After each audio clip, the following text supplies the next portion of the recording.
ये आकाशवाणी है। विशेष कार्यक्रम के अंतर्गत प्रस्तुत है अभ्यास श्रृंखला की तीसरी कड़ी में भूगोल विषय पर चर्चा। इस कार्यक्रम में आमंत्रित विशेषज्ञ हैं दिल्ली विश्वविद्यालय के शहीद भगत सिंह कॉलेज की प्रोफेसर डॉक्टर अमृता बजाज, जिसे प्रस्तुत कर रही हैं आकाशवाणी संवाददाता विनीता ठाकुर।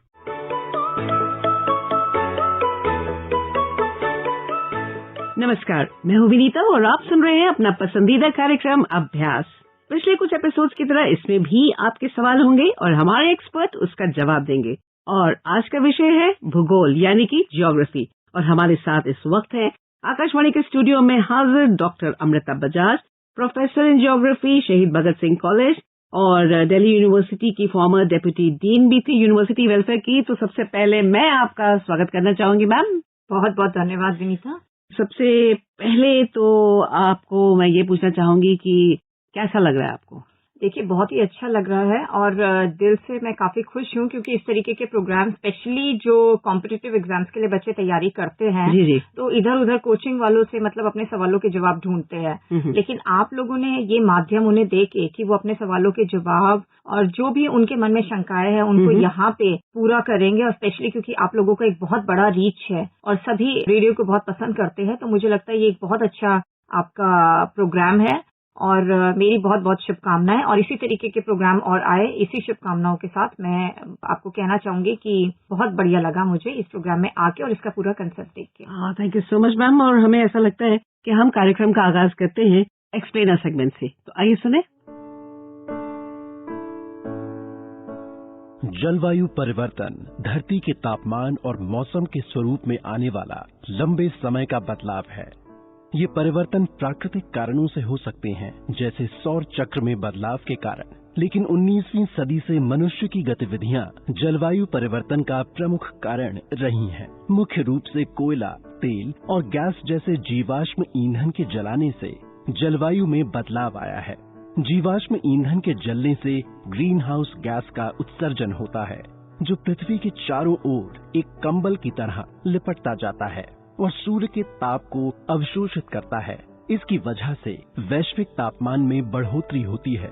ग्रीन हाउस गैसों में प्रमुख हैं कार्बन डाइऑक्साइड और मीथेन।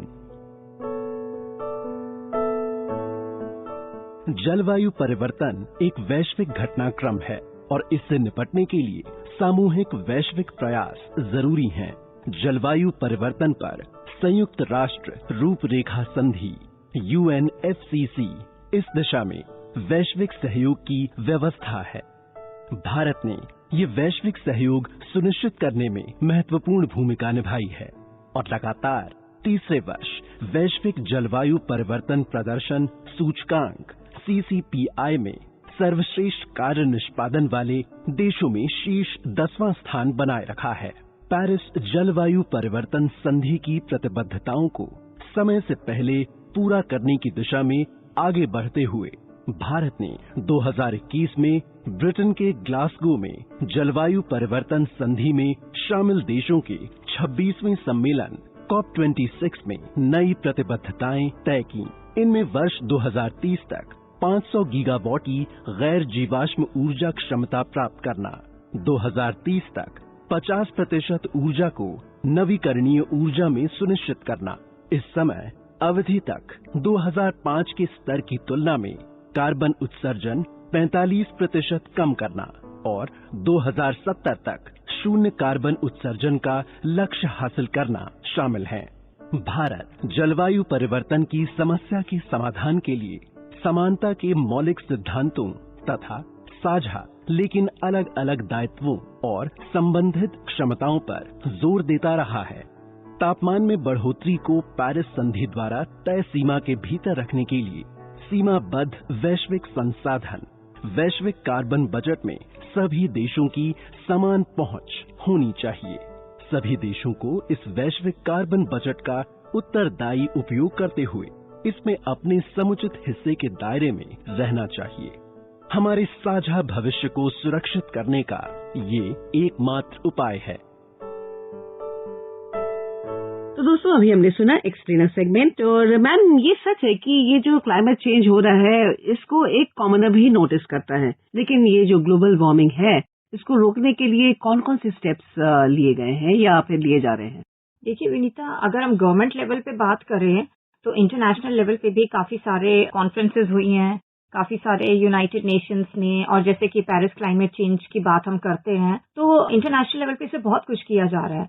लेकिन जैसे कि आपने बोला कि एक कॉमनर जो है वो भी इसको फील करता है, तो मैं ये कहना चाहूंगी कि रिस्पॉन्सिबिलिटी जो शुरू होती है वो कॉमनर से ही शुरू होती है। हमारे छोटे छोटे जो कॉमन स्टेप्स है वो बड़े बड़े चेंजेस को लाने में सक्षम है। तो जैसे कि मैं कहूंगी कि हमें चीजों को रिसाइकिल करना चाहिए, हमें जो सस्टेनेबिलिटी का कंसेप्ट है, जो हमारी इंडिजिनस नॉलेज है, ठीक है, उसको प्रमोट करना चाहिए। मटेरियल्स को जितना रिसाइकिल करेंगे उतना ही वेस्ट कम होगा, उतना ही एमिशन। जैसे मान लीजिए सिंपल एग्जांपल है, आप और मुझे एक ही जगह जाना है तो हमें 2 कारों की क्या जरूरत है, हम पूल एंड सिस्टम में इसको कर सकते हैं। उसकी वजह से कम एक गाड़ी के उससे जो ऑयल, पेट्रोल और जो डीजल का जो पॉल्यूशन है, कम से कम हम उसे कर्व कर पाए हैं। इसी तरीके से छोटे छोटे अपने घरों में पुराने बल्ब हटा के फ्लोरेसेंट बल्ब लगाना और लोगों को अवेयर करना, अवेयरनेस प्रोग्राम करना, अपने करिकुलम में इस पार्ट को डालना कि कैसे ग्लोबल वार्मिंग जो है वो हमारे लिए हार्मफुल है, हमारे सिस्टम के लिए बहुत नुकसानदायक है, उसके बारे में सोचना, ये बच्चों को नॉलेज देना, बच्चों को सिखाना कि कैसे चीजें करें, तो ये बहुत इम्पोर्टेंट है।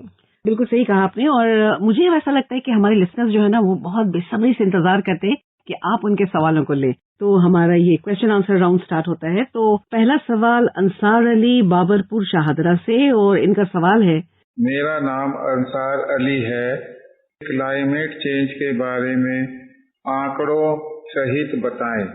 तो अंसार जी, मैं सबसे पहले ये कहना चाहूंगी कि जैसे क्लाइमेट चेंज को समझने के लिए 3 बातों को ध्यान में रखना बहुत जरूरी है। जैसे कि हम ये अच्छे से जानते हैं कि जो सनलाइट है, जिसे हम शॉर्ट वेव रेडिएशन भी कहते हैं, हमारी सारी नेचुरल फंक्शनिंग जो अर्थ पे होती है वो सनलाइट के ही थ्रू होती है। जैसे कि आप फ्लोरा, फोना, किसी भी चीज की बात करेंगे, ये सारा सनलाइट की वजह से ही हम इन सब चीजों को एंजॉय कर पा रहे हैं।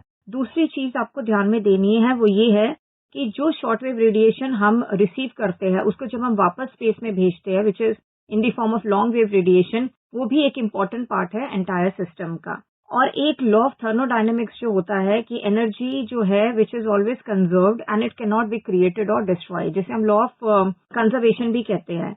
ये समझना इसीलिए जरूरी है क्योंकि ये एक सिस्टम बनाता है। अब हमारी जो ग्रीन हाउस गैसेज हैं, जिनकी परसेंटेज वैसे तो बहुत मिनिमल है, 1% आपको ये एटमॉस्फेयर में मिलेंगी, लेकिन ये एक तरीके का इवल रोल यहाँ पे प्ले करती हैं और पूरे सिस्टम को डिस्टर्ब करती हैं। तो इसी डिस्टर्बेंस की वजह से क्या होता है कि there are long term shift temperature में भी और वेदर पैटर्न में भी, जिसको हम क्लाइमेट चेंज कहते हैं। अब ये आपने देखा है कहाँ से आ रहा है, हमारे जो एमिशंस हो रहे हैं थ्रू पेट्रोल, डीजल, हमारी मीथेन गैस का जो उत्पादन हो रहा है फ्रॉम गार्बेज डिस्पोजल्स जो हैं हमारे, और हमारे जो राइस कल्टीवेशन है उन सब से, तो हम डिफॉरेस्टेशन में जा रहे हैं, हम लैंड को क्लियर कर रहे हैं। तो इन सब की वजह से क्या है कि ये जो गैसेज हैं they are becoming more and more stronger in their evil roles, और ये एक तरीके का कारपेटिंग कर देती हैं, जिसकी वजह से ये लॉन्ग वेव रेडिएशन हमारी ट्रैप होती है, हमारा टेम्परेचर इंक्रीज होता है, और ये ओवरऑल इंक्रीज जो है ये क्लाइमेट चेंज के लिए रिस्पॉन्सिबल है, जिसकी वजह से टोटल वेदर पैटर्न हमारा चेंज होता जा रहा है। और अल्टीमेटली हम सब इसको देख रहे हैं कि क्या क्या ये चेंजेस जो है हमारी नॉर्मल लाइफ में भी कैसे चीजों को इम्पैक्ट कर जियोपैथाइज कर दिया है। बिल्कुल बिल्कुल। और अब अगला सवाल जो है वो है, मैं दीपक चौधरी उत्तर प्रदेश के मथुरा जिले से हूँ। मेरा क्वेश्चन यह है कि जियोग्राफी में अपरदन किसे कहा जाता है? इरोजन जो है एक इम्पॉर्टेंट कंसेप्ट है, जैसे इरोजन और वेदरिंग दो एक इम्पॉर्टेंट चीज है। और हमारे ज्योग्राफी में एक सब डिसिप्लिन होता है जिसे हम जियोलॉजी कहते हैं, जिसमें हम लैंडफॉर्म स्टडीज कहते हैं। अब लैंडफॉर्म्स का जो क्रिएशन है और रिक्रिएशन जो है वो पॉसिबल ही नहीं है जब तक हम इरोजन और वेदरिंग के कंसेप्ट को ना समझें। तो इरोजन में बेसिकली क्या हो रहा है कि जो हमारा सरफेस मटेरियल हो रहा है अर्थ क्रस्ट पे जो है वो उसका रिमूवल हो रहा है इन द फॉर्म ऑफ, चाहे वो सॉइल हो, चाहे वो रॉक डेब्रिस हो, और 3 तरीके से होता है। सबसे पहले इरोजन हो रहा है, फिर ट्रांसपोर्टेशन हो रहा है, और फिर उनका डेपोजिशन हो रहा है, ठीक है। और इसमें 3 चीजें मदद करती हैं जिन्हें हम कहते हैं these are the geomorphic processes जो इसमें मदद कर रहे हैं इरोजन में, वो है wind, water and which is moving ice. और इरोजन तभी पॉसिबल है कि जब there is weathering of the rocks which is taking place. तो ये दोनों कंसेप्ट इसलिए इम्पोर्टेंट है क्योंकि जब इरोजन और वेदरिंग होंगे तभी जो लैंडफॉर्म्स है वो ऑल्टर होंगे और नए तरीके के लैंडफॉर्म्स बनेंगे with the help of these 3 geomorphic processes. तो ये एक इम्पोर्टेंट कंसेप्ट है और इसकी ज्यादा नॉलेज के लिए अगर हम सब डिसिप्लिन जो हमारा जियोमॉर्फोलॉजी उसमें जाएंगे तो बहुत एक अच्छी अंडरस्टैंडिंग इस कंसेप्ट की मिल सकती है। अब है डॉक्टर जयप्रकाश दुबे भोपाल से और इनका सवाल है, ग्रेट बैरियर रीफ क्या है, यह कितनी लंबी है और यह किस तरह से निर्मित हुई? ग्रेट बैरियर रीफ जो है उसको तो वैसे भी टाइटल मिला हुआ है कि वो वर्ल्ड की लॉन्गेस्ट और लार्जेस्ट रीफ है। तो ये रीफ जो है बेसिकली एक कॉम्प्लेक्स सिस्टम है, जैसे हमारे हाउसिंग कॉम्प्लेक्स होते हैं तो इसी तरीके का एक कॉम्प्लेक्स सिस्टम है जिसमें कोरल रीफ्स, शॉल्स और आइलैंड्स, बेसिकली जो हमारे आइलैंड्स होते हैं, and they are located in the Pacific Ocean of the north eastern coast of Australia. वहां पे ये ग्रेट बैरियर रीफ हमारे लोकेटेड है। अब जैसे कि इन्होंने लेंथ के बारे में पूछा है तो मैंने आपको बताया भी है कि ये लॉन्गेस्ट है हमारा इन द वर्ल्ड। तो ग्रेट बैरियर रीफ जो है इसका रफली अगर हम north west to south west direction में एक्सटेंशन देखें तो 1250 माइल्स है, which is equivalent to 2000 kilometre. और ऑफशोर डिस्टेंस जो है वो इसका 10 to 100 माइल्स है। ना केवल लेंथ में, बाकी विड्थ भी अगर आप इसकी देखेंगे तो 37 to 155 माइल्स इसकी विड्थ है। और कुछ कुछ एरिया में तो ग्रेट बैरियर रीफ जो है उसका area extend up to 135,000 square mile. तो आप देख सकते हैं कि क्यों इसको टाइटल मिला है कि ये बहुत लॉन्गेस्ट और लार्जेस्ट रीफ है। और जैसे कि उन्होंने ये भी पूछा है कि क्रिएट कैसा होता है, तो देखिए मिलियंस ऑफ ईयर्स स्केलेटन्स और स्केलेटल वेस्ट जो है मेरीन ऑर्गेनिज्म का वो अवेलेबल है और ये धीरे धीरे पाइल अप होता रहता है। और ये जो रीफ होते हैं, जैसे मान लीजिए आप बिल्डिंग बना रहे हैं तो आप ब्रिक्स की जरूरत होती है, तो रीफ में जो ब्रिक्स का काम करते हैं वो होते हैं calcareous remains of tiny creature. तो कैल्केरियस रिमेन टाइनी क्रिएचर्स, इनको हम कहते हैं कोरल पॉलिप्स एंड हाइड्रोक्रोरल्स।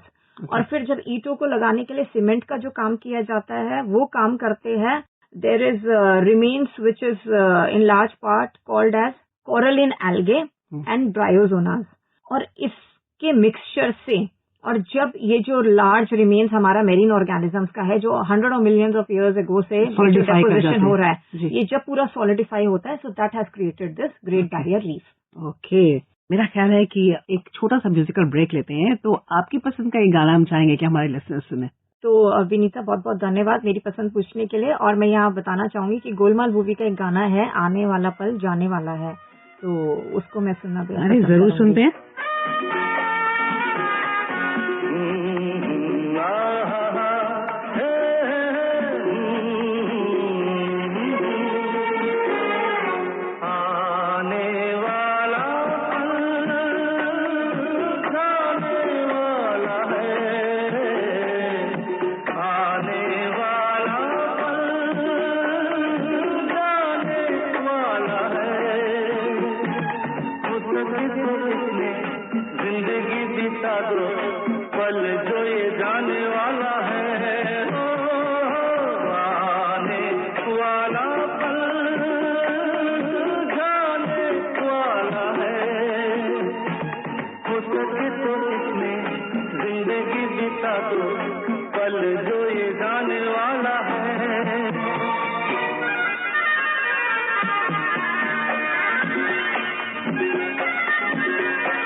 लम्हा गिरा कहीं एक बार वक्त से, लम्हा गिरा कहीं वहाँ दास्तां मिली, लम्हा कहीं नहीं, थोड़ा सा हंसा के थोड़ा सा रुला के पल ये भी जाने वाला है, आने वाला जाने वाला है। हो सके तो इसमें जिंदगी बिता दो, पल जो ये जाने वाला है, आने वाला जाने वाला है, आने वाला जाने वाला है। Welcome back friends. बातें चल रही है कार्यक्रम अभ्यास में। मैं हूँ विनीता, मेरे साथ है डॉक्टर अमृता बजाज। और एक म्यूजिकल ब्रेक के बाद हम फिर हाजिर हैं। क्वेश्चन आंसर का अगला दौर बस अब शुरू होगा, लेकिन इस फैक्ट फाइल के बाद। फैक्ट फाइल को प्रेजेंट करेंगे नीतीश अरोड़ा। भारत विश्व में भूजल का सबसे अधिक उपयोग करने वाला देश है। भारत सरकार ने देश में 256 जिलों में पानी की कमी वाले खंडों में भूजल की स्थिति सहित जल उपलब्धता में सुधार के लिए 2019 में मिशन मोड में समयबद्ध प्रयास जल शक्ति अभियान की शुरुआत की। जल शक्ति अभियान 22 मार्च 2021 से 30 नवंबर 2021 के दौरान देश के सभी जिलों के सभी खंडों में वर्षा जल बूंदों का संग्रहण जहां गिरे जब गिरे थीम के साथ वर्षा जल संचयन अभियान चलाया गया। विश्व पर्यावरण दिवस प्रत्येक वर्ष 5 जून को मनाया जाता है। कम वन कवर वाले क्षेत्रों में जन भागीदारी और विकेंद्रीकृत वन प्रशासन के सहयोग से वन क्षेत्र बढ़ाने के लिए राष्ट्रीय वनीकरण कार्यक्रम सरकार की प्रमुख योजना है। ब्लू फ्लैग समुद्र तटों, बंदरगाहों और सुरक्षित नौका पर्यटन के संचालन के लिए विश्व के सर्वाधिक प्रतिष्ठित सम्मानों में से एक है। भारत में 10 ब्लू फ्लैग समुद्र तट हैं। तमिलनाडु का कोवलम और पुदुचेरी का ईडन तट इस प्रतिष्ठित सूची में सबसे बाद में शामिल किए गए समुद्र तट हैं।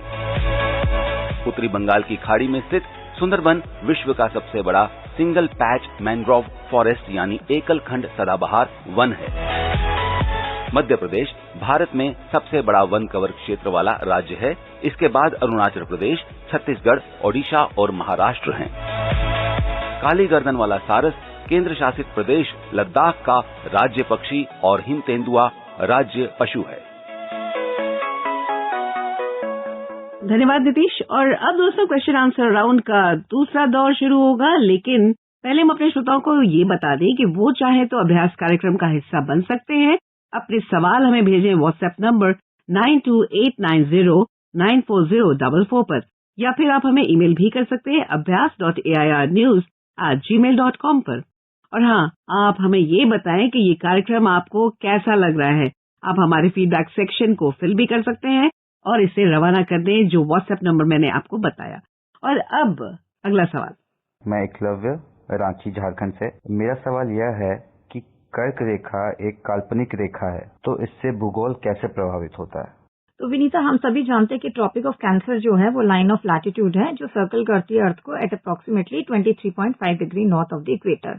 तो ये जो इसकी सर्कलिंग है यही इसका ज्योग्राफिकल इंपॉर्टेंस भी बताती है, क्योंकि ट्रॉपिक ऑफ कैंसर अर्थ की ज्योग्राफी के लिए इसीलिए इम्पोर्टेंट है बिकॉज ना केवल ये नॉर्दर्न मोस्ट पॉइंट है जहाँ पे सन की जो रेज है वो डायरेक्टली ओवरहेड है जी, इसके साथ साथ it marks the northern boundary of the tropics. Tropics क्या है? हमारा वो रीजन है जो एक्सटेंड करता है from the equator north to the Tropic of Cancer और साउथ में to the Tropic of Capricorn. और सबसे इम्पोर्टेंट चीज क्या है इसका कि ज्योग्राफी लोकेशन से डील करती है। तो ट्रॉपिक ऑफ कैंसर के एट और नियर ही वर्ल्ड की लार्जेस्ट कंट्रीज और इम्पोर्टेंट सिटीज लोकेटेड है। तो देखिए इसी से इसकी ज्योग्राफिकल इम्पोर्टेंस का पता चलता है। और अगला सवाल है जयपुर से आकाश, और वो पूछ रहे हैं कि my question to you is that how the world time zones work and why can't we use a single time zone instead of multiple time zones. अगर हम अर्थ के रोटेशन के कंसेप्ट को समझते हैं तो अर्थ रोटेशन जो होता है उसकी एक्सिस पे it moves about 15 degrees, her 16 minutes में 15 डिग्रीज मूव करता है, और 24 घंटे में एक कंप्लीट फुल रोटेशन कंप्लीट होता है 360 डिग्रीज का। तो जो हमारे साइंटिस्ट हैं उन्होंने इसी कंसेप्ट को लेके वर्ल्ड टाइम जोन को बनाया है, और अर्थ को हमने लूजली डिवाइड कर दिया है 24 रीजन्स में, जिन्हें हम टाइम जोन्स भी कहते हैं।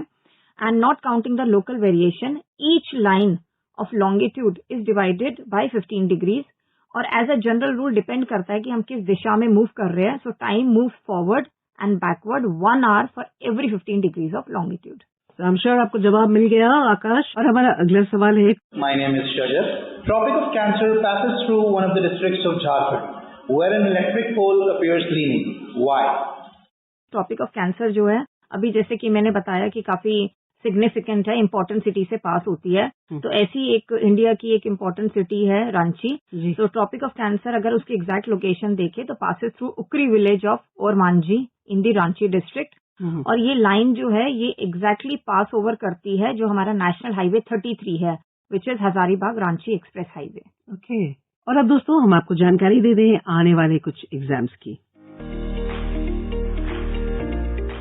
मध्य प्रदेश लोक सेवा आयोग राज्य सेवा और वन सेवा ऑनलाइन परीक्षा के लिए प्रारंभिक परीक्षा 24 अप्रैल 2022 को आयोजित की जानी है। Assam police SI sub inspector भर्ती 2021 के लिए संयुक्त लिखित परीक्षा 24 अप्रैल 2022 को सुबह 10 बजे से दोपहर 12 बजे तक चयनित जिलों में आयोजित की जाएगी।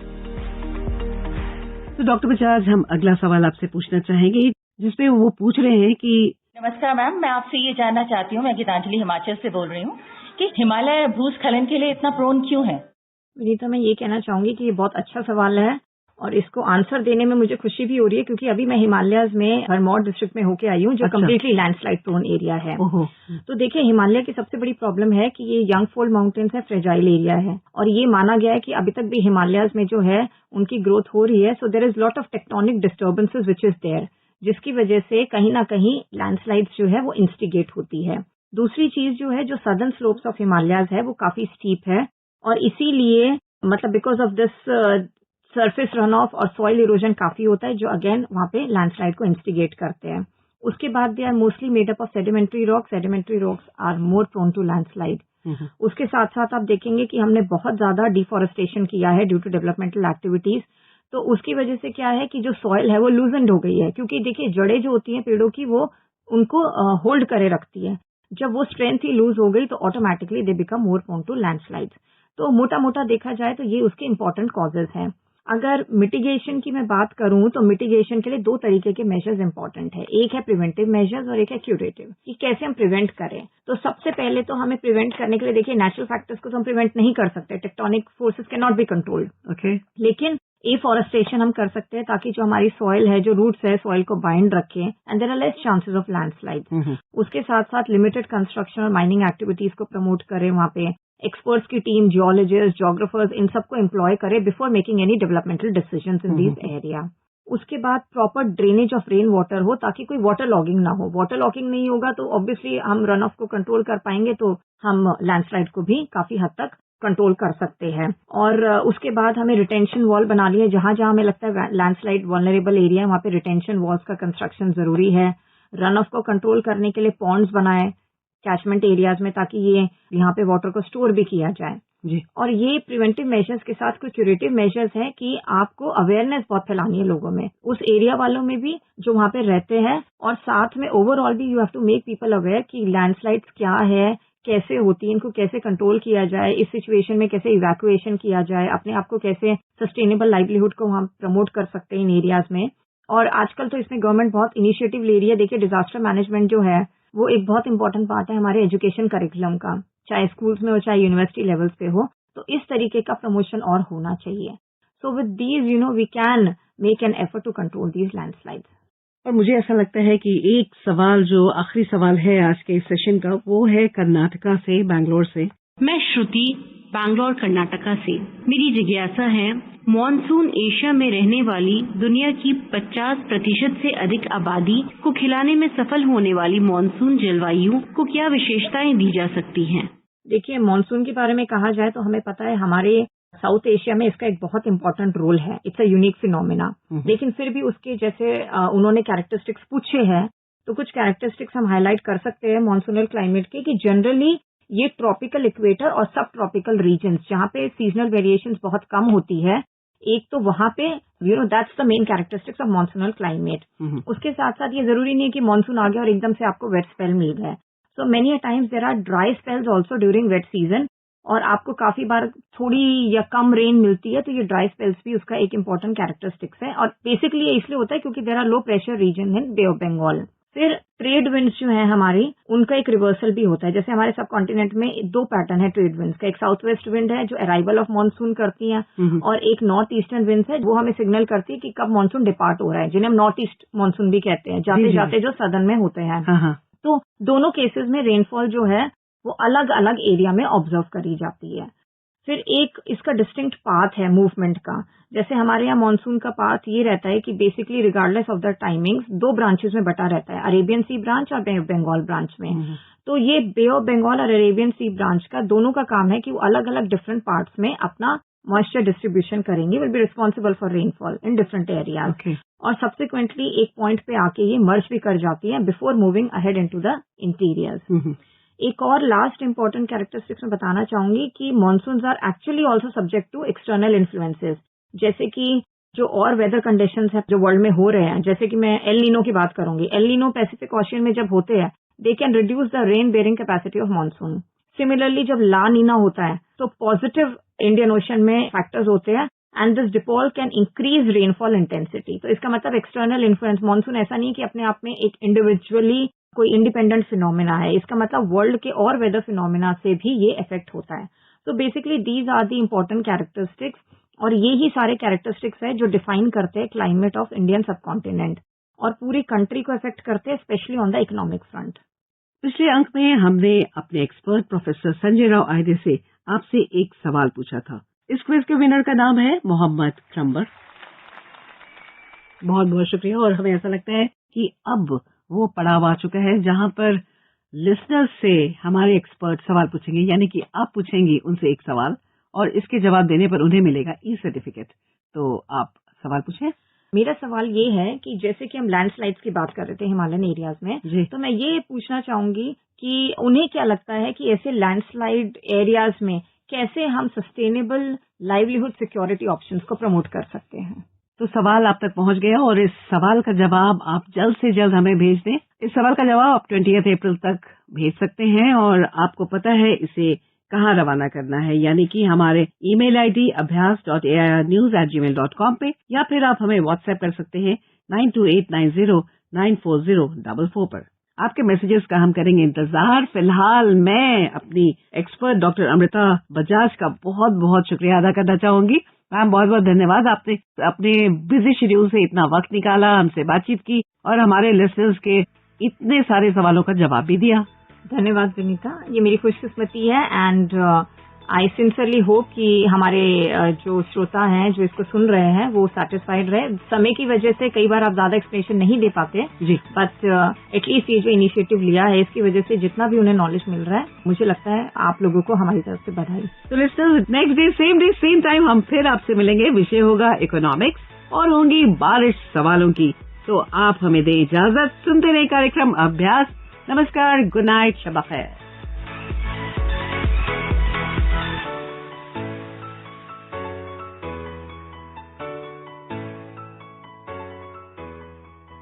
विशेष कार्यक्रम के अंतर्गत अभी आप सुन रहे थे अभ्यास श्रृंखला की तीसरी कड़ी में भूगोल विषय पर चर्चा। इस कार्यक्रम में आमंत्रित विशेषज्ञ थीं दिल्ली विश्वविद्यालय के शहीद भगत सिंह कॉलेज की प्रोफेसर डॉक्टर अमृता बजाज, जिसे प्रस्तुत कर रही थीं आकाशवाणी संवाददाता विनीता ठाकुर। ये कार्यक्रम आकाशवाणी के समाचार सेवा प्रभाग द्वारा प्रस्तुत किया गया। इसे आप हमारे mobile app news on AIR और YouTube channel news on AIR official पर भी सुन सकते हैं। इस कार्यक्रम के संबंध में अपनी प्रतिक्रिया आप हमें ईमेल कर सकते हैं। पता है airnsdtalks@gmail.com। ये कार्यक्रम फिर से सुनने के लिए लॉग ऑन करें हमारी वेबसाइट newsonair.nic.in।